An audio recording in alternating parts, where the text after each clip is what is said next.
Bonjour à tous, c'est Léopold et bienvenue à vous dans cette seconde vidéo qui va parler de la droite et de la gauche. On a parlé de la gauche et de la droite dans la dernière vidéo, si vous ne l'avez pas vu, il faut que vous alliez la voir, parce que sinon vous n'allez pas trop comprendre ce que je vais baragouiner sur la gauche et la droite, je parle de mes définitions à moi. Donc on rappelle, être de gauche c'est voir d'abord le monde, puis ensuite son pays, puis ensuite sa ville, puis ensuite son village, puis ensuite son quartier, etc. jusqu'à soi. Et être de droite c'est d'abord voir soi, puis ensuite sa ville, son pays, le monde, etc. Ce qui fait que on va avoir des désirs différents. Le fait d'avoir des désirs différents, ça va nous faire avoir des angoisses différentes. Vous avez peur que le collectif vienne empiéter sur votre désir individuel quand vous êtes de droite, et vous avez peur que le désir individuel des gens vienne empiéter sur votre désir de collectif quand vous êtes de gauche. Bon, j'ai envie de faire cette vidéo assez vite. Pourquoi ? Parce que j'avais déjà tourné une autre vidéo, vous voyez. Parce qu'en fait, j'étais pas satisfait exactement de comment la vidéo se goupillait, j'aimais pas ma conclusion, j'aimais pas tout ça. Ce qui fait que je dois retourner ma vidéo, et retourner une vidéo pour un youtubeur, c'est presque péché. Frérot, c'est péché, t'as pas envie de retourner une vidéo, j'ai pas envie de retourner cette vidéo. Mais il faut que je la sorte quand même, cette vidéo. Et donc, bon, voilà, je vais la faire tranquillement, je vais la faire posément, et j'espère que ça va t'intéresser. J'ai un texte, encore une fois, ça va être un petit peu long. Le principe de ma vidéo, c'est que, globalement, pour devenir plus humain, pour être plus heureux dans sa vie, pour s'intéresser plus aux autres, pour arrêter d'être bassement de gauche ou bassement de droite, c'est là où on s'était arrêté dans la dernière vidéo, si tu te souviens pas, bah il va falloir s'intéresser un petit peu aux autres, il va falloir trouver des moyens d'être heureux pour soi, et ensuite trouver en quoi les problèmes des autres sont aussi nos problèmes. Voilà, ça va être le sens de cette vidéo, et peut-être que en regardant cette vidéo, peut-être à la fin tu seras plus heureux. Enfin, je peux pas dire mieux si j'ai envie de te convaincre d'aller jusqu'à la fin de la vidéo. Voilà, peut-être qu'à la fin tu seras plus heureux, ou tu auras peut-être une idée de comment devenir plus heureux, ou peut-être d'être moins affecté par la politique. Parce que la politique, c'est avant tout quelque chose qui nous affecte. Ça nous affecte. Putain, il y a lui, il est élu, je vais me suicider. Il y a lui, il est élu, au contraire, je vais sauter de joie, je suis heureux, c'est le meilleur jour de ma vie.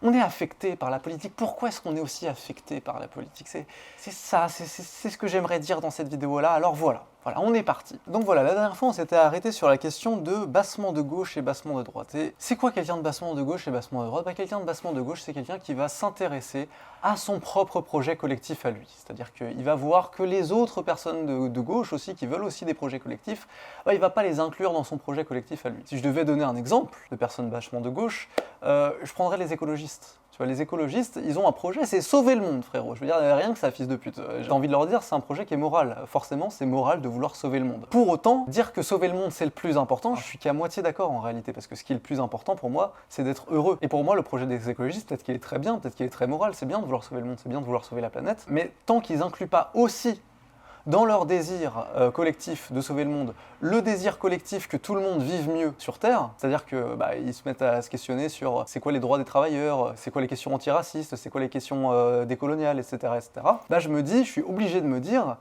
les gars, ils s'en branlent un petit peu en fait de toutes les autres luttes qui sont pas leur petite lutte de sauver le monde.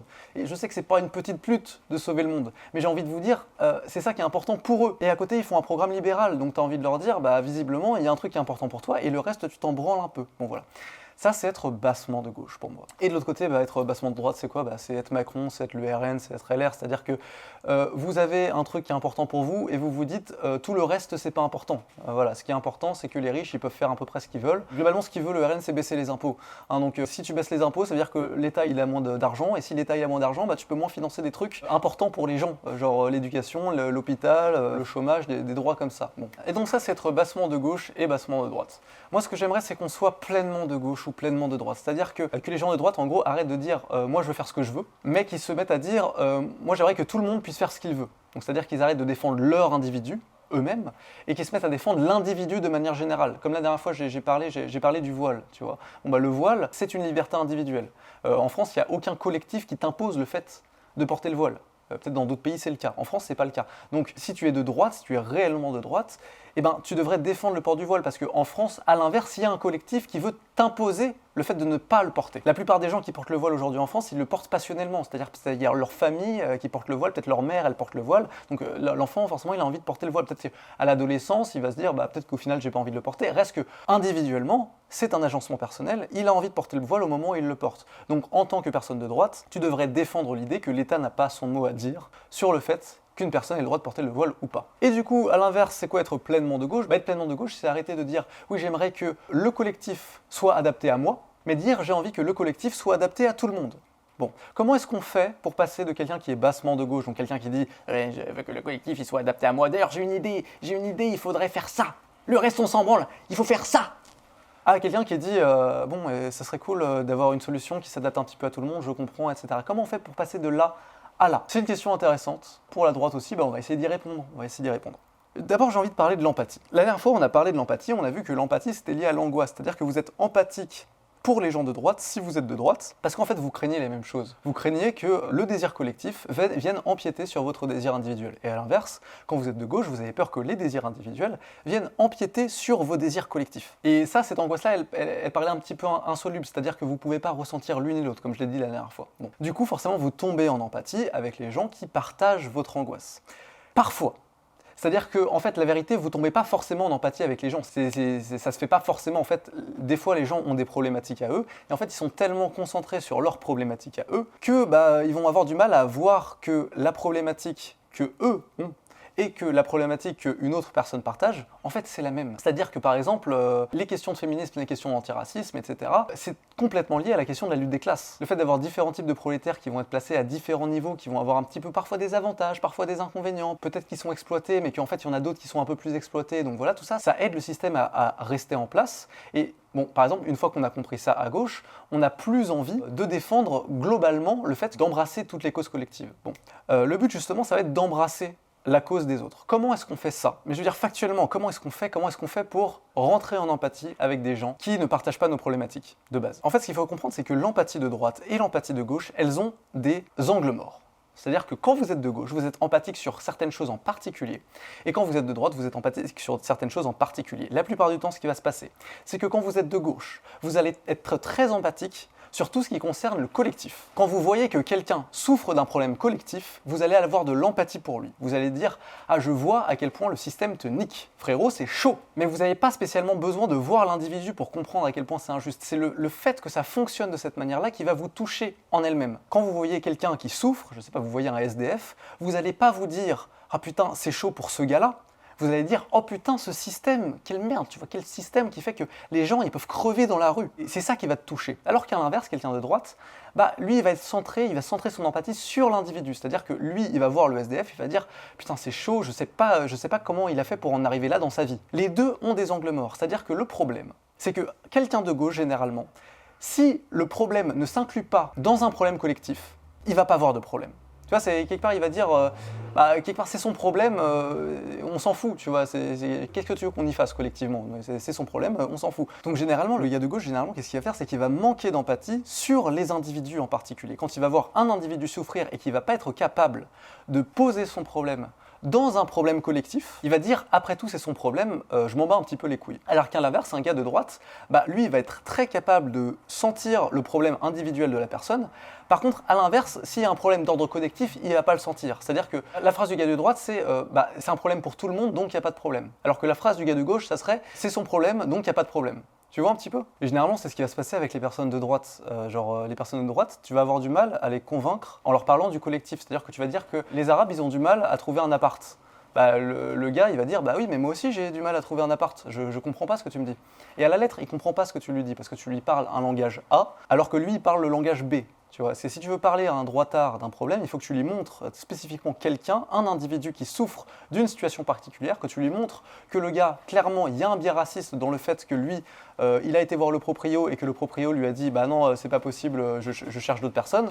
Voilà, et le droitard, pour être convaincu, il a besoin que tu lui montres un individu qui spécifiquement cet individu-là, il subit une situation injuste. Alors que le gauchiste, ça va être l'inverse. Tu lui montres un individu, il sait pas vraiment, il comprend pas trop, il se dit oui peut-être, mais est-ce que tu as des chiffres, est-ce que tu as des études, est-ce que tu as la preuve que c'est un vrai problème collectif? C'est pour ça qu'à gauche, généralement les débats entre personnes bassement de gauche, etc., pour savoir est-ce que c'est un vrai problème ou pas, ça va être des trucs de féminisme, tu vois, est-ce que le patriarcat existe? Voilà. Est-ce que le racisme systémique existe? Ça, tu vois, c'est des débats entre gens de gauche. Ils ont besoin pour se convaincre que c'est pas seulement une multitude de problèmes individuels, c'est-à-dire que la personne, la femme qui s'est fait violer, c'est pas elle a pas eu de chance, elle est tombée sur un violeur. Non, c'est on vit dans une société sexiste qui crée des violeurs. Tu vois, là, l'homme de gauche, il peut entendre. Ou de la même manière, il faut pas que le gars de gauche, il se dise il a pas de chance, il a pas trouvé d'appart parce qu'il est tombé sur un raciste.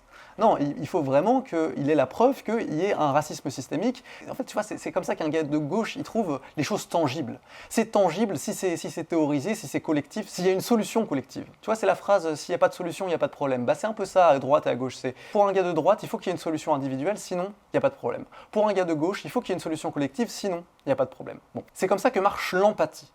C'est comme ça que marche l'empathie, parce que l'empathie fait que vous allez ressentir l'angoisse de l'autre. Et votre but, si vous voulez devenir quelqu'un d'un petit peu mieux, si vous voulez devenir un petit peu moins bassement de gauche, un peu moins centré sur votre truc, votre but, ça va être de regarder les problématiques des autres et d'essayer de percevoir qu'est-ce que vous avez en commun avec cette personne, sur justement vis-à-vis de l'angoisse, sur le fait que l'autre il va probablement angoisser, sur justement votre angoisse à vous, c'est-à-dire que pour se rassurer, l'homme de gauche il va organiser la société de manière à ce que l'individu ait moins de pouvoir, parce que ce qui lui fait peur, c'est l'individu. Donc c'est-à-dire que par exemple, pour des questions de féminicide, il va organiser la société de manière à ce que les hommes aient moins de pouvoir. Pour lui-même, s'il se trouve que c'est un homme qui essaye de rentrer en empathie avec une femme, et lui-même, il va se dire « Ah bah oui, mais moi aussi, quelque part, je subis à mon stade les velléités d'individus, par exemple mon patron qui me force à travailler pour lui, qui m'exploite, et je comprends cette femme qui me dit que les hommes aussi quelque part l'exploitent, donc je suis à la fois pour donner moins de pouvoir au patron et à la fois pour donner moins de pouvoir aux hommes.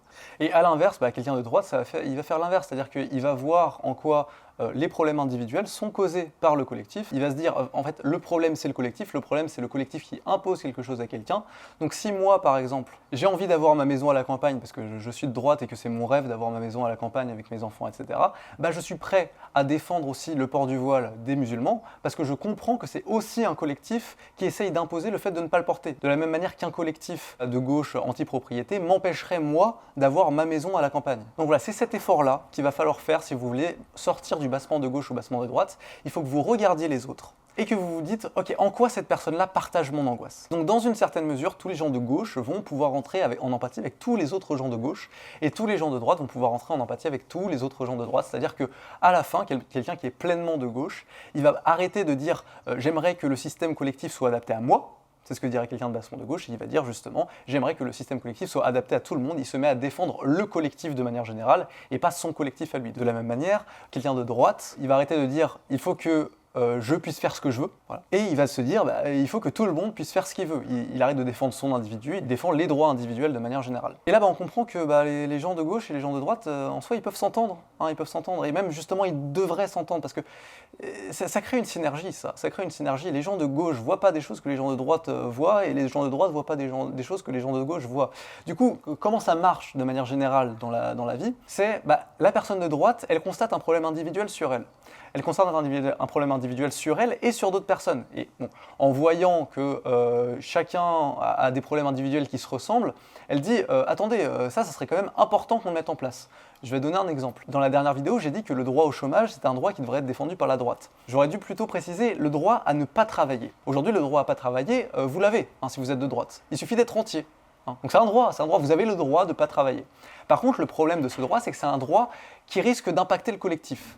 Si tout le monde dit « Oui, bonjour, je suis légitime à ne pas travailler, s'il vous plaît, j'ai le droit de ne pas travailler », les gens de gauche, ils vont regarder, ils vont faire « Excuse-moi, frérot, collectivement, ça marche pas trop ton histoire. Si personne travaille, on est dans la merde. » Bon, du coup, mettons, voilà, t'as quelqu'un de droite qui se met à défendre son droit à ne pas travailler. Plusieurs personnes se mettent à défendre le droit à ne pas travailler. Au bout d'un moment, il y a quelqu'un de gauche qui commence à saisir la question et va dire c'est vrai que, il y a plein de gens, visiblement, collectivement, qui ont l'air de vouloir ne pas travailler. Donc, comment on va faire, ça c'est la question de gauche, comment on va faire pour que ce droit-là puisse s'inclure dans le collectif, sans que, justement, ça ruine le collectif. C'est-à-dire que comment on va organiser un droit à ne pas travailler qui fait que les gens puissent en profiter sans pour autant que ça détériore le collectif. Et c'est là que du droit à ne pas travailler, qui est un droit de droite, on va inventer le droit au chômage, qui est un droit de gauche. C'est-à-dire que c'est un droit qui limite et qui encadre le droit à ne pas travailler pour que les gens puissent ne pas travailler s'ils veulent, mais sans forcément que ça nique le système. Tu me diras, ça marche pas très bien parce que justement on vit dans un monde où il y a les deux. Enfin, le problème c'est surtout le droit à ne pas travailler des rentiers, j'ai envie de te dire. Justement, on a à la fois un droit qui encadre le fait de ne pas travailler, c'est le chômage, et en plus on a les gens qui veulent pas travailler, il suffit qu'ils aient de l'argent, ils ont le droit de pas travailler. Non, ça marche pas, il faudrait qu'il y ait une organisation sociale qui fasse en sorte que ça marche un petit peu partout pareil. Bon, et en fait la vérité c'est que si le droit au chômage il est aussi nul à chier aujourd'hui, c'est parce que le droit à ne pas travailler des rentiers il est extrêmement grand. hein. Et voilà, il faut bien des gens qui travaillent. Donc forcément, ceux qui travaillent, ils travaillent pour ceux qui travaillent pas. Donc si l'argent était mieux redistribué, on pourrait tous beaucoup moins travailler. C'est la base des revendications de gauche. Je vais rien t'apprendre si tu es de gauche, mais peut-être que si tu es de droite, je t'apprends un truc. Voilà. Enfin, de droite politiquement, parce que, encore une fois, tu m'as capté. Elle me casse les couilles, la vidéo. Tu vois que ça me casse les couilles d'enregistrer la vidéo, là. Ça fait 3 heures que je suis dessus, ok? Donc tu m'en veux pas, je vais vite. Hein. Donc voilà, on en est à l'étape où vous avez augmenté vos perceptions. Vous avez augmenté vos perceptions et vous avez arrivé à percevoir votre angoisse personnelle dans les problématiques de tout le monde. Vous êtes devenu pleinement de gauche ou vous êtes devenu pleinement de droite. Bravo. Bravo. Vous êtes moins chiant qu'avant. Voilà. Vous n'êtes pas forcément moral parce que techniquement, ce que vous avez fait, c'est que vous avez dilué votre intérêt dans l'intérêt d'une masse qui partage votre angoisse. Et autant vous dire que ça a un intérêt pour vous aussi. Vous avez réussi à diluer votre intérêt dans des intérêts plus larges, mais bon, techniquement, vous luttez toujours plus ou moins pour votre intérêt. C'est juste que vous êtes un peu moins con qu'avant. Vous vous rendez compte que vous êtes plus fort quand vous êtes à plusieurs et que globalement, il n'y avait pas que vous qui avez peur du collectif ou il n'y avait pas que vous qui avez peur de l'individuel. Voilà. Vous vous retrouvez dans d'autres personnes que vous. Vous êtes pas tout le temps à regarder les autres comme des ennemis en fait. C'est-à-dire que c'est ça en fait le problème des gens qui sont bassement de gauche, c'est qu'ils vont voir les gens qui défendent d'autres projets systémiques, ou alors les gens qui sont bassement de droite qui défendent d'autres projets individuels, comme forcément des ennemis, parce que si on fait le truc de l'un, et on fera pas le truc de l'autre, donc t'as peur que si on défend le projet de l'un, on va pas défendre ton projet. Donc là c'est bien déjà, tu te rends compte que à plusieurs vous êtes plus fort. Il y a plusieurs personnes en fait qui sont angoissées de la même manière que toi, et donc il y a plusieurs personnes qui vont être capables de défendre tes intérêts à toi aussi, pour peu que tu les défendes. C'est-à-dire que à gauche, je sais pas, tu te mets à défendre l'antiracisme, tu te mets à défendre le féminisme, et peut-être que tu as plus de chances que les féministes et les antiracistes, ils se mettent à défendre la lutte des classes, tu vois, parce que justement, en fait, vous formez un groupe commun qui ont tous peur du désir individuel des gens, qui trouvent que globalement l'individu a trop de pouvoir et qui du coup ont envie d'enlever un petit peu de pouvoir à l'individu pour que, au global, collectivement, ça marche mieux. Mais, il y a un problème, c'est que en fait vous êtes toujours aussi angoissé. Je pourrais arrêter la vidéo là à dire oui, en fait c'est trop bien, le but c'est d'être pleinement de gauche et ensuite que vraiment vous compreniez que les gens luttent aussi pour votre intérêt d'un côté comme de l'autre. C'est bien, je pourrais l'arrêter là, mais la vérité c'est que si je l'arrêtais là, la vidéo, vous vous diriez ah c'est trop bien, ça serait trop cool que tout le monde soit pleinement de gauche et que tout le monde soit pleinement de droite. Et putain, vraiment, c'est trop chiant le fait qu'il y ait des gens qui soient pas pleinement de gauche, qu'il y ait des gens qui soient pas pleinement de droite, c'est des connards. Moi je serais pour qu'on les extermine, qu'on les mette dans un train. Et tu vois où on veut en venir, c'est que tant que t'es angoissé dans ta vie, tu peux te comporter comme un fils de pute. Mais vraiment, tant que t'es angoissé dans ta vie, tu peux te sentir légitime à tuer des gens. Et moi je suis contre le fait de tuer des gens. Je suis pacifique et je pense que l'humanité, de manière générale, on gagnerait à arrêter de tuer des gens. Genre en fait, justement, si vous êtes pleinement de gauche, vous détesterez toujours autant les gens qui sont bassement de droite. Vous pouvez supporter les gens qui sont pleinement de droite parce que...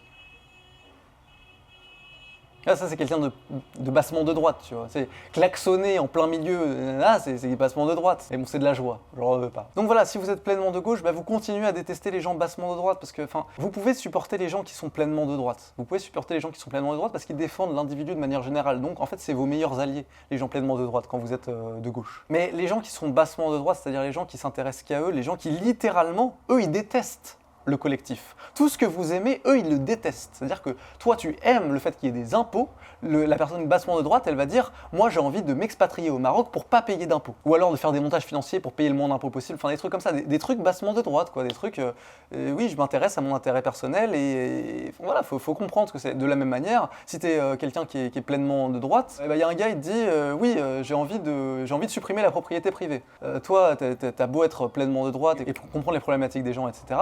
Individuellement, quelqu'un qui te dit j'ai envie de supprimer la propriété privée, ça te heurte. Toi, tu as envie de pouvoir avoir ta maison de campagne dans laquelle tu as rêvé toute ta vie, d'avoir tes enfants, etc. Donc voilà, c'est les gens bassement de gauche et les gens bassement de droite, ils t'emmerdent, tu vois. C'est des gens, tu ne peux pas les comprendre. C'est des gens, ils t'angoissent. C'est des gens, ils t'angoissent et tu préférerais qu'ils soient pas là. Bon, comment on résout ça ?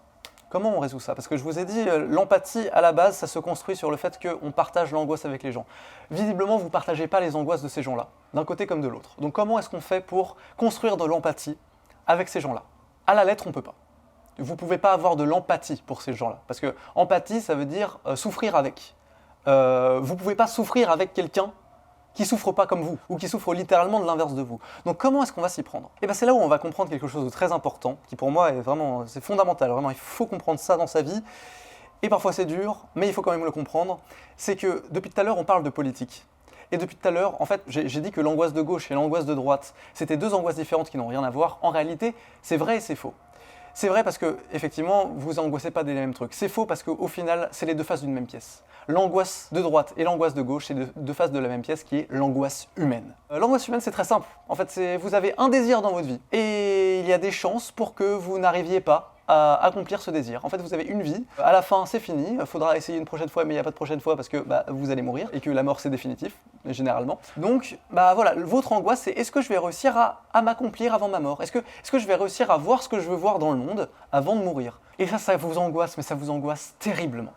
Ça vous angoisse terriblement. Pourquoi? Comprenez que globalement les gens sont enfermés avec leurs désirs. Tu peux pas changer de désir, hein, vraiment. Si tu changes de désir, ça se fera dans la douleur, c'est parce que tu peux plus avoir le désir d'avant. Et généralement, il vaut mieux pas aller jusqu'au bout du moment où tu te dis je suis plus capable de désirer ce que je voulais désirer. Ça c'est au fond de la dépression la plupart du temps où tu te dis en fait vraiment j'avais un rêve, je préfère passer à côté de mon rêve et choisir un autre rêve qui est plus bas parce que celui-là visiblement j'y arrive pas, ça me fait trop peur, tu vois. Bon, ça vraiment vaut mieux éviter dans la vie de changer de désir. Donc la vérité c'est que quand vous allez vous mettre à conquérir votre désir, quand vous allez réellement vous mettre à vous dire ok là je m'y mets sérieusement, j'ai envie de ça dans la vie et d'ailleurs je vais faire tout pour y arriver, le moment où vous mettez un pied dans votre désir, c'est le moment le plus terrifiant de votre vie. Pourquoi? Parce que c'est le moment où vous allez constater le gouffre immense qui vous sépare du moment où vous êtes maintenant et de ce que vous voulez devenir plus tard. C'est-à-dire que moi par exemple je fais une vidéo, là je te jure, je me chie, mais vraiment, je me suis chié dessus pendant 3 jours, 4 jours, parce que déjà j'avais remarqué que ma première vidéo, enfin la deuxième vidéo, elle n'était pas comme je voulais. Ensuite, il fallait que je trouve pourquoi le texte, ça marchait pas comme je voulais. Ensuite, là, ce matin, j'ai enregistré encore justement cette deuxième vidéo et ça marchait pas. J'étais trop stressé, je te jure, ça faisait aucun sens. Là, ce que j'ai réussi à te faire en 20 minutes, je te jure, je l'ai fait en 1 heure. T'aurais pas regardé, ça t'aurait fait chier. Et quand je fais ça, quand je me retrouve face à la caméra et que je me rends compte que putain, je peux pas parler, j'arrive pas à sortir vraiment, à prendre du plaisir à tourner, je me dis, mais est-ce que c'est fait pour moi? Tu comprends ça? C'est un désir dans la vie, c'est faire ça, c'est faire des vidéos, je sais, j'ai toujours le même désir, ça fait 10 ans que j'ai ces trucs, j'ai plein de chaînes YouTube, donc autant te dire que je sais que c'est ça que je veux faire. Et pourtant, à chaque fois que je me mets devant la caméra, mais j'ai peur. Je me dis, est-ce que c'est fait pour moi? Est-ce que je vais y arriver avant ma mort? Tu vois? C'est ce genre de questions-là. Bon, c'est le même cas pour tout le monde. Si tu es pianiste, à chaque fois que tu te mets devant le piano, tu veux devenir un pianiste de génie, mais à chaque fausse note, mais tu te hais, tu te détestes. T'es là, mais peut-être que je vais pas y arriver avant ma mort. Voilà, c'est ça, l'angoisse humaine. Et ça, il faut comprendre que cette angoisse, on l'a tous. Tous, on a un désir, et tous, à chaque fois qu'on a l'impression d'aller vers notre désir, on le fait en tremblant. On le fait en tremblant parce qu'on a peur, on est là, putain. Et la politique, justement, elle est là globalement pour nous rassurer. La politique, c'est le désir des autres. Et le désir des autres, effectivement, il a un impact sur toi. Le désir des autres, effectivement, le fait de travailler 9 heures par jour dans une entreprise, ça fait que ça va probablement impacter le fait que tu vas être capable de t'accomplir. Voilà, c'est mieux que tu ne travailles pas 9 heures par jour si tu as envie d'être artiste. Ça me semble plutôt logique. Par contre, ça c'est ce qui est chiant dans votre vie. Ça c'est ce qui est chiant. C'est chiant, vous êtes obligé de travailler 9 heures par jour. C'est pas ce qui vous angoisse. C'est pas ce qui vous rend triste. Ce qui vous rend triste, c'est que dans l'heure où vous rentrez chez vous après vos 9 heures de taf, vous avez 1 heure de libre et que cette heure vous la passez sur Instagram. Ou vous la passez à jouer à League of Legends. Moi, j'ai joué à League of Legends pendant, facile 1 an de ma vie, tu vois. J'avais peur, c'était de la merde, ma vie était horrible, d'accord? Pourquoi? Parce que je pouvais pas faire, j'étais pas libre, non, justement, j'étais trop libre. J'étais trop libre de faire ce que je voulais faire. Du coup, j'étais trop libre et du coup, j'étais trop angoissé. La vérité, c'est que l'obstacle principal à votre réalisation, et surtout à votre bonheur, je dirais que votre réalisation, peut-être à la limite, c'est les autres. Mais à votre bonheur, l'obstacle principal à votre bonheur, c'est pas les autres, c'est vous-même. C'est le moment où vous détestez de ne pas faire ce que vous voulez faire. Bon, en fait, c'est assez simple, c'est assez évident même. Ce qui vous rend heureux dans la vie, c'est pas d'arriver là où vous voulez arriver. Enfin, je veux dire, sinon vous seriez jamais heureux dans la vie. Enfin, sinon vous allez avoir une vie de merde du point A au point Y, et juste au point Z, vous serez heureux. Tu vois, tant que t'as pas ta maison à la campagne, t'es triste dans ta vie, et puis là où t'as ta maison à la campagne, t'es heureux. Non, c'est pas comme ça que ça marche. Ce qui marche comme ça dans la vie, c'est ah putain, là c'est bon, j'ai réussi à trouver un job qui me va bien. Du coup, j'arrive à faire un petit peu des économies. Là déjà, t'es heureux. Puis ensuite, tu fais des recherches sur internet de où est-ce que tu veux ta maison. Là aussi, t'es heureux parce que encore une fois, tu développes et à chaque étape, tu as l'impression de pouvoir saisir un petit peu plus ton désir, que en fait peut-être qu'au final tu es adapté. Et donc bref, voilà, ce qu'il faut comprendre, c'est que le principal obstacle et ce qui t'angoisse dans la vie, c'est pas les autres, c'est toi-même. Les autres, ils t'angoissent dans un second temps. Pourquoi les autres t'angoissent dans un second temps? Parce qu'en fait, qu'est-ce qui t'angoisse dans les autres? Ce qui t'angoisse dans les autres, c'est le fait que déjà, toi-même, t'arrives pas à faire ce que tu as envie de faire. t'arrives pas.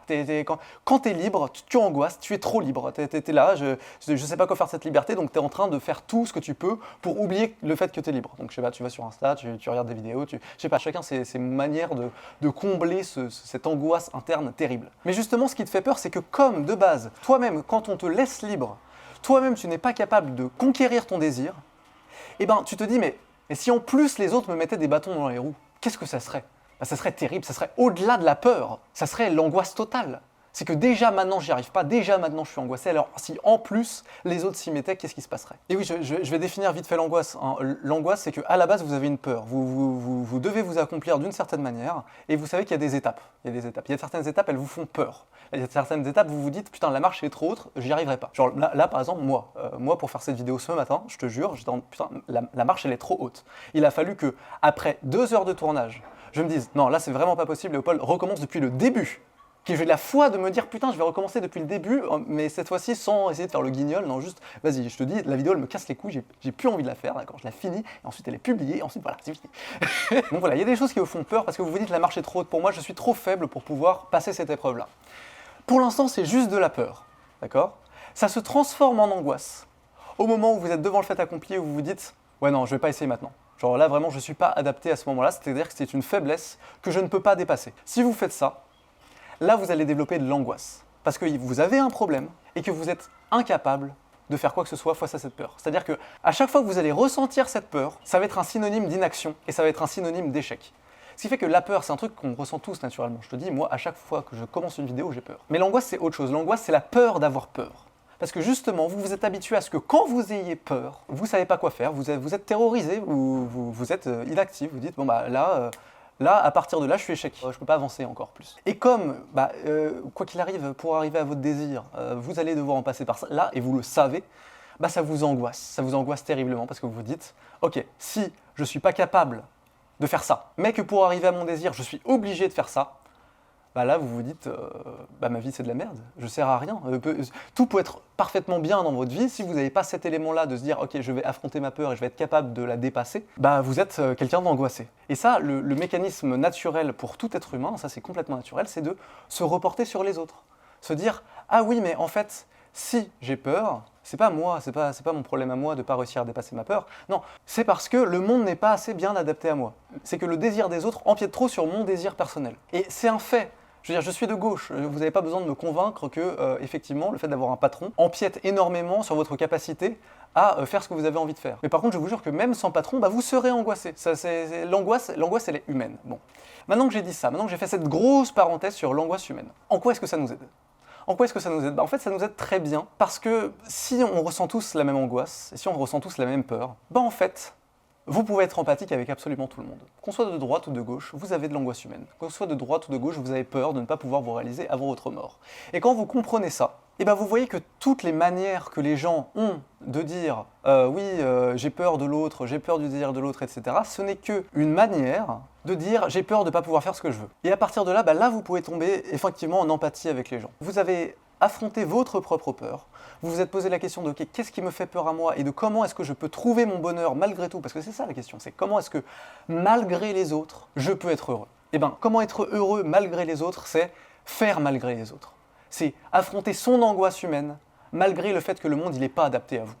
Et ça, j'ai envie de vous dire, c'est la clé du bonheur. C'est peu importe à quel point les autres vous font chier, si quand vous êtes libre, vous faites ce que vous voulez, vous choperez du bonheur. Encore une fois, à l'inverse, vous pouvez être l'homme le plus libre du monde et être l'homme le plus angoissé du monde. Et à l'inverse, vous pouvez être l'homme le moins libre du monde. Tant que vous avez une seconde de libre, je force. Si t'as une seconde de libre, t'es un esclave, globalement, c'est pas ouf.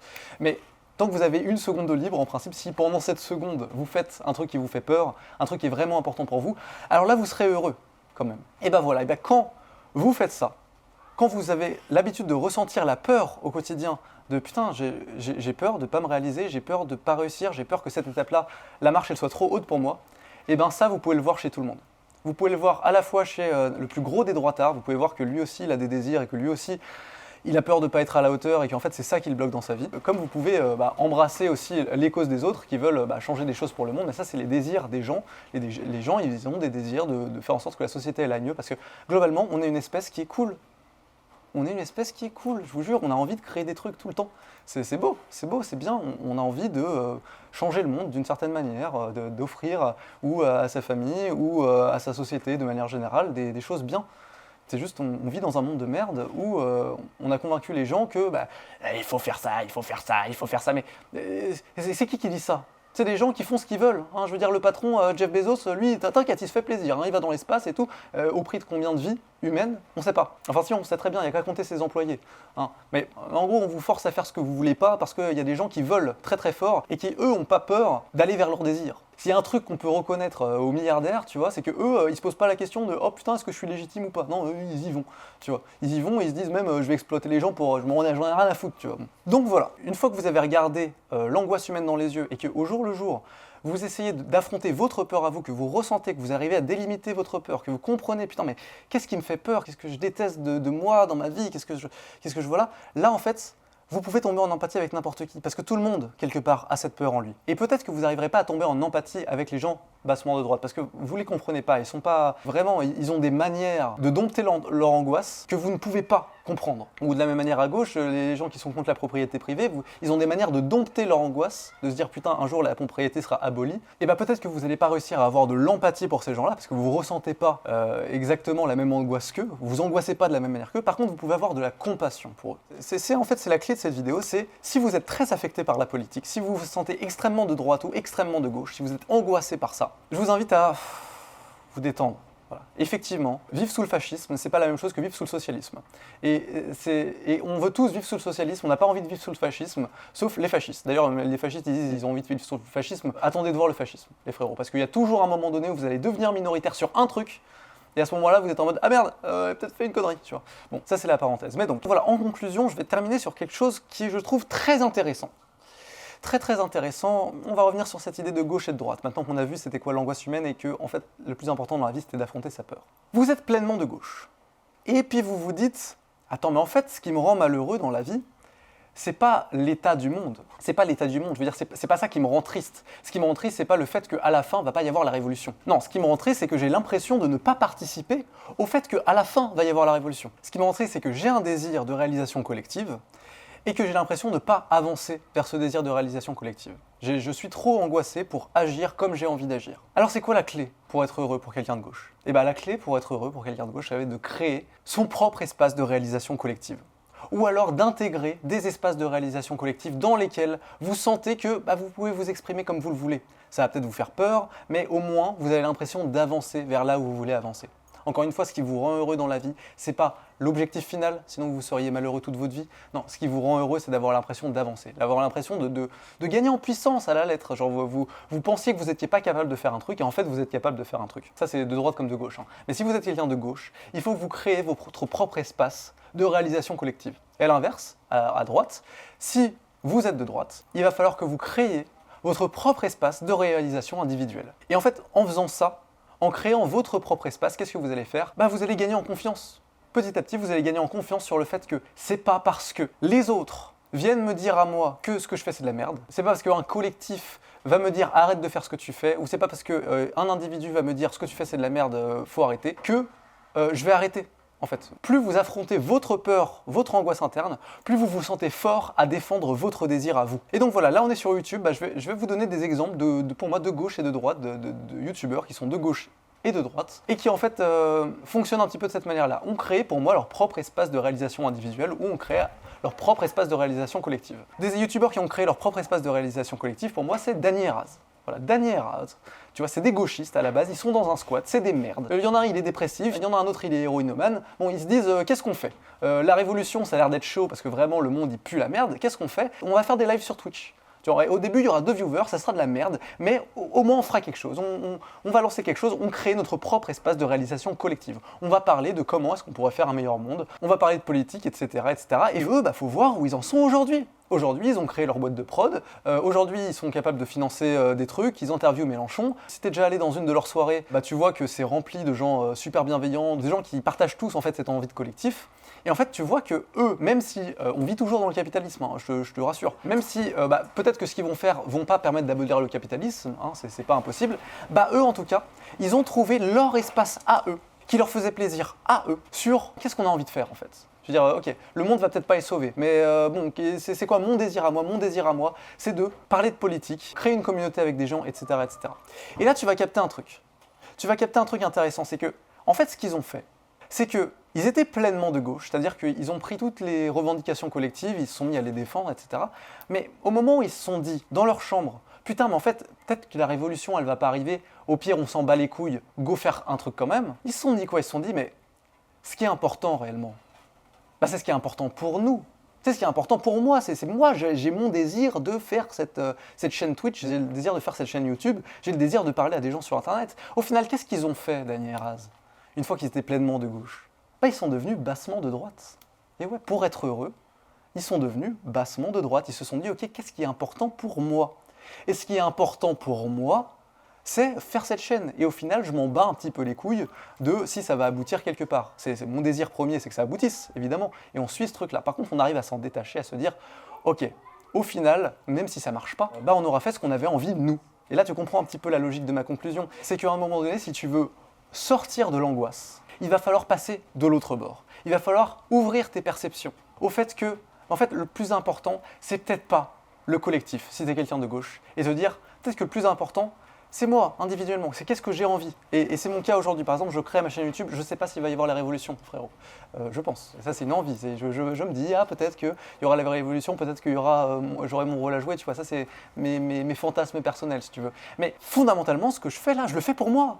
Je te jure, cette chaîne, je la fais pour moi. C'est parce que sinon, ma vie, c'est de la merde, tu vois. Donc, quand tu es de gauche. D'abord, tu es bassement de gauche. Ensuite, tu deviens pleinement de gauche quand tu prends l'ensemble des gens qui partagent ton angoisse en empathie. Et ensuite, au moment où tu regardes ta propre angoisse personnelle, que tu regardes ta propre peur dans les yeux et que tu te dis au final, l'important c'est ce que moi je vais réussir, et bien au moment où tu te réalises, là tu deviens bassement de droite. Et ça je trouve ça beau. Il faut savoir se détacher de son désir premier, de là où on a construit son désir, sur les choses qu'on a perçues, et bien il faut savoir s'en extirper pour se mettre à désirer des nouvelles choses, et c'est ces choses-là qui vont nous permettre d'avancer. De la même manière, je prends l'exemple maintenant du youtubeur de droite, que pour moi c'est un youtubeur de droite, c'est le chef otaku. Le chef otaku, pour moi, c'est un gars de droite, tu vois, il s'en bat les couilles, il n'a pas de projet collectif particulier, il n'a pas une envie particulière. À la base, il s'est mis sur YouTube il y a 13 ans, d'accord, pour parler de manga. Le gars faisait des petites vidéos qui parlaient de manga, parce qu'il kiffe les mangas, voilà, c'est une envie de droite, on aime les mangas, on a envie de parler de mangas, enfin, c'est très respectable, j'ai envie de dire, de partager sa passion. Et bien le chef otaku, tu vois, il a regardé son angoisse dans les yeux, et s'est dit, putain, moi j'ai envie de parler de manga. Et on vit pas spécialement dans un monde où on va me laisser parler de manga, enfin, c'est pas un métier, parler de manga, donc il s'est dit quoi? Il s'est dit, bah, je vais créer ma chaîne YouTube, j'en ai rien à foutre. Et puis, quand tu regardes ses premières vidéos, tu te dis, putain, c'est de la merde, enfin, c'est pas que c'est de la merde, mais enfin, bon, le gars, il va faire ça 2-3 ans, puis ensuite, il va se lasser, et peut-être qu'il fera autre chose. Non, le gars, il a continué ça pendant 13 ans. Et en fait, qu'est-ce qui se passe quand quelqu'un de droite qui a réussi à affronter son angoisse dans les yeux, qui a réussi à se dépasser, qui a réussi à affronter sa peur de faire les choses et qui, au final, a réussi à construire une confiance sur le fait que personne ne va me le retirer, tu vois. De la même manière que Dany et Raz, je pense qu'ils se disent ce qu'on a construit, personne ne va nous le retirer. Et puis au pire, à la base, on était dans un squat, au pire, on refinit dans un squat, on s'en bat un petit peu les couilles, enfin, on sera toujours aussi heureux, on pourra toujours repartir de là où on est. Et je pense que le chef otaku, il se dit pareil, tu vois. Le chef otaku, au fur et à mesure des années, peut-être qu'il était de droite et peut-être qu'il était angoissé par le collectif avant, parce que voilà, c'est quelque chose qui l'angoissait, le fait qu'on lui dise que t'as pas le droit de parler de manga ou enfin des choses comme ça, quoi. Et je pense qu'aujourd'hui, le chef otaku, il s'en bat les couilles. Le chef otaku, il sait très bien que peu importe le système politique dans lequel il est, personne ne va jamais l'empêcher de parler de manga. Tu vois, pour moi, le chef otaku, c'est quelqu'un qui a réussi à vaincre son angoisse de droite. Et du coup, il y a un truc intéressant à noter, c'est aujourd'hui, il fait quoi, le chef otaku? Aujourd'hui, il fait quoi? Aujourd'hui, il crée une maison d'édition. Voilà. Peut-être qu'il s'est dit qu'au final, s'il avait envie de vraiment aller jusqu'au bout de son idée, sa volonté, c'est de parler de manga, c'est démocratiser l'idée de manga, c'est faire en sorte qu'il puisse parler de manga le plus possible. Et en allant au bout de son idée, il se rend compte de quoi? Il se rend compte que quelque part, peut-être que ça serait bien s'il pouvait utiliser le collectif. Et le projet collectif, c'est créer une maison d'édition. Et je pense que c'est ça qui est intéressant, c'est que les gens de droite, qui de base ne font les choses que pour leur intérêt, au final, quand ils s'ouvrent, quand ils ont suffisamment angoissé de leur peur, ils ont seulement suffisamment compris qui ils étaient, qu'est-ce qu'ils font? Ils vont devenir bassement de gauche. Le chef otaku, il est devenu bassement de gauche, sans doute qu'il serait prêt à défendre collectivement le fait de pouvoir partager la culture. Voilà. Donc voilà, il commence à être assez tard parce que comme je dis, j'ai pris du retard sur la vidéo. Là, il y a des gosses qui commencent à crier un petit peu partout, c'est un petit peu chiant. Donc je pense que vous avez compris l'idée, je vais la résumer très grossièrement. De base, vous êtes bassement de gauche ou bassement de droite, c'est pas vous qui décidez, c'est en fonction de votre désir. Bon. Ensuite, quand vous cherchez à rentrer en empathie, quand vous cherchez à comprendre qu'est-ce que c'est l'angoisse des gens qui sont autour de vous, vous vous reconnaissez dans l'angoisse de certaines personnes. Donc même si elles n'ont pas les mêmes problématiques que vous vous dites « Ah putain, en fait cette personne elle partage mon angoisse, donc peut-être qu'au final on est ensemble. » Et là, quand vous faites ça, quand vous faites l'effort de faire ça encore et encore et encore, vous allez devenir pleinement de gauche ou pleinement de droite. Vous êtes encore angoissé. Vous êtes encore angoissé. Pourquoi? Vous êtes encore angoissé par les gens qui ne partagent absolument pas votre angoisse. Vous avez peur de l'individu quand vous êtes de gauche, vous avez peur du collectif quand vous êtes de droite. Donc tous ceux qui représentent les individus dont vous avez peur, ou tous ceux qui représentent le collectif dont vous avez peur en tant que personne de gauche ou de droite, pas forcément, vous restez angoissé à partir de ça. Pourquoi vous restez angoissé? Parce que vous avez peur de manière générale. Vous avez peur du désir de l'autre. Pourquoi vous avez peur du désir de l'autre? Parce que vous avez peur que votre désir ne résiste pas au désir de l'autre. Pourquoi vous avez peur que votre désir ne résiste pas au désir de l'autre? Parce que déjà, votre désir, il résiste à pas grand-chose. La vérité, dès que vous êtes libre, vous êtes angoissé, vous n'êtes pas sûr de pouvoir y arriver. Dès que vous entrez un petit peu dans votre désir, vous vous dites « Est-ce que je suis vraiment fait pour ça? Est-ce que je vais vraiment y arriver avant ma mort ?» Bon, pour pouvoir sortir de cette angoisse-là, il va falloir se rassurer. Et se rassurer, c'est quoi? Se rassurer, c'est affronter l'angoisse humaine dans les yeux, affronter votre peur, vous dire « Ok, même si le monde n'est pas fait pour moi, même si les autres me cassent les couilles, même si j'ai un patron de merde, eh ben, je vais quand même essayer. Je vais quand même au maximum essayer de faire ce que je peux. Je ne suis pas sûr d'y arriver, mais en tout cas, j'aurais fait tout ce que je peux pour aller vers là où j'ai envie d'aller. Et c'est ça, la joie.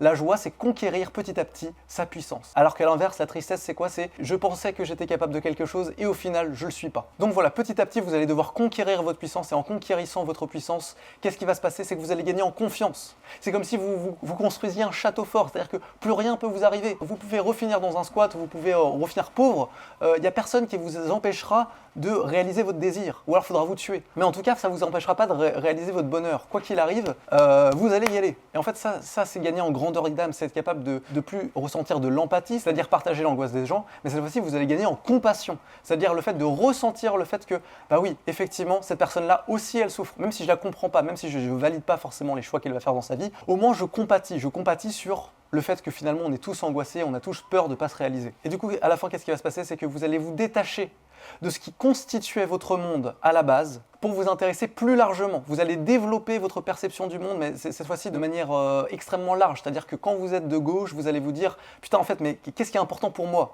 Et c'est la condition sine qua non au fait que vous soyez heureux. C'est « Putain, mais qu'est-ce qui est important pour moi ?» Et à l'inverse, un gars de droite, qui à la base ne fait que les choses pour lui-même, etc., il va se détacher de ce désir lointain individuel et il va se dire « Putain, ok, c'est bien, j'ai ce désir lointain individuel, mais est-ce que ce désir individuel, il serait pas aussi collectif ?» Et à ce moment-là, le gars de droite, il va devenir bassement de gauche. Et là, voilà, il faudrait le prouver, il faudrait trouver, mais je pense que de bassement de gauche et bassement de droite, vous pouvez passer à pleinement de gauche et pleinement de droite, et à ce moment-là, je pense que vous avez fait le tour, vous avez fait le cercle.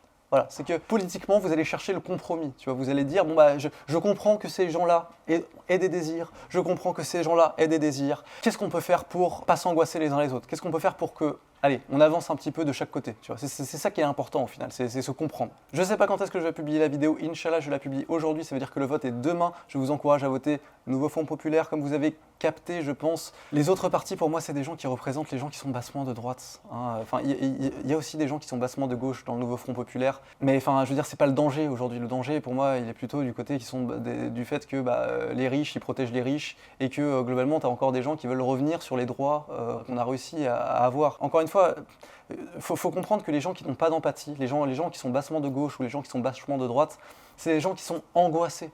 C'est les gens vraiment, toute leur vie, on leur a dit tu dois faire ça, tu dois faire ça, tu dois faire ça, tu dois faire ça, toi ça vient après. Ton désir à toi finalement il n'a pas tant d'importance que ça. Donc au final les gens ils sont angoissés et quand les gens ils sont angoissés, ils ne peuvent pas ressentir d'empathie pour autre chose que les gens qui sont vraiment très proches d'eux, que vraiment là où ils ont un intérêt en fait. Tu vois les riches qui accumulent de la thune, pourquoi ils accumulent autant alors qu'ils en ont pas besoin? Mais parce qu'ils sont malheureux. Ils sont malheureux, eux aussi ils ressentent l'angoisse humaine, eux aussi ils ont peur de ne pas s'accomplir avant leur mort. Alors ils prennent de l'argent, ils se disent « Ah bah là au moins, si j'avais besoin d'argent un jour, je m'en servirais. » Et ils s'en servent. Ils s'en battent les couilles par exemple de l'écologie. J'ai critiqué les écologistes à la base, mais regardez ce que les riches font avec leur thune. Ils se construisent des bunkers. C'est pas de l'angoisse ça. Les gars ils ont peur d'un truc, c'est de mourir, je sais pas, mais vous vous rendez compte à quel point les gens c'est des baisers dans leur tête. Comment l'angoisse et la peur les poussent à devenir des parasites, des vampires. Tu te fais des millions d'euros et les millions d'euros tu vas les investir dans un bunker au cas où le monde il explose. C'est ça la fin, je te jure, c'est ça la fin. Jeff Bezos, il cherche quoi? Il cherche à devenir immortel, le frérot. Faut arrêter ces gens-là. Arrêtez ces gens-là. Si tu veux ta maison à la campagne, on va te la donner. Mais ces gens-là, par contre, faut les arrêter, là. Je veux dire, c'est trop, c'est trop. Je veux dire, on va pas revenir sur le droit au chômage pour la compétitivité de la France. Ah, ouvrez les yeux. On peut toujours faire mieux. Donc voilà, ça c'était la parenthèse de fin, parce qu'on est dans une période électorale, vraiment, c'est important qu'on puisse toujours faire ce qu'on a envie de faire. Dans le monde. Et je vous jure, si votre vie est triste, si vous avez du mal à avoir de l'empathie avec les gens, je vous plains. C'est pas normal d'avoir une vie comme ça. Je veux dire, on vit dans un monde vraiment horrible. Mais la bonne nouvelle, c'est que le chemin pour sortir de l'angoisse, le chemin pour se réaliser, c'est un chemin qui, dès le moment où tu l'empruntes, il est rempli de joie. Dès le moment où tu as affronté la peur qui vraiment te fait peur ou qui te fait te sentir faible, à la fin, tu te sens fort comme jamais tu t'es senti fort. À chaque fois que tu vas réussir à te dépasser, tu vas te sentir extrêmement fort. Et on peut devenir humain et compassionnel et s'intéresser aux autres très très vite, dès le moment où on affronte ses peurs. Mais j'avoue que le monde est angoissant. Le monde te force à faire des trucs. Le monde te force à faire des trucs que tu n'as pas envie de faire. Et tu te dis, c'est à cause de ça que je peux pas faire ce que je veux. C'est vrai, c'est à cause de ça. Mais la solution, vraiment, elle n'est pas dans le fait de rendre ça pire pour tout le monde. Vous pouvez arriver à la joie. Je l'espère. J'espère du plus profond de mon cœur que vous arriverez à trouver la joie dans votre vie. Et je pense que c'est possible. En attendant et dans le doute, essayez de faire attention aux autres aussi. C'est difficile à dire. Si vous ne ressentez pas de l'empathie dans votre vie, si vous êtes centré sur vous et que vous dites le plus important, c'est vraiment, je ressens que c'est moi, je m'en fous un petit peu des autres. Tu vois. Je peux comprendre, mais vraiment dans le doute, jetez personne sous le bus. Si au cas où, plus tard, il se trouve que vous arriviez à ressentir de l'empathie, je pense que vous-même, vous trouveriez ça triste à ce moment-là d'avoir détruit des vies, parce que peut-être que justement le RN il va passer, peut-être que ça va pas détruire votre vie. Par contre, vous savez aussi que ça va détruire d'autres vies. Et rendre malheureux les autres, détruire d'autres vies, ça fait qu'on y perd tous à la fin. À la fin, on perd tous à se rendre malheureux les uns les autres, parce qu'après on est de plus en plus légitime à angoisser des uns des autres, et on va pas dans le bon sens. Moi, si j'avais un truc à partager, c'est aimez-vous les uns les autres, essayez de comprendre un petit peu, essayez d'avoir la compassion pour des gens qui sont comme vous en fait, qui ont peur de faire ce qu'ils ont envie de faire dans leur vie. Voilà. Je vous laisse, merci à vous d'avoir écouté cette vidéo. J'espère que c'était pas trop confus. Encore une fois, je tourne cette vidéo parce que je dois la tourner. Voilà. J'avais envie de la faire il y a une semaine, maintenant je suis juste content de l'avoir finie. Donc merci, je vous encourage à mettre des pouces bleus si ça vous a aidé d'une manière ou d'une autre.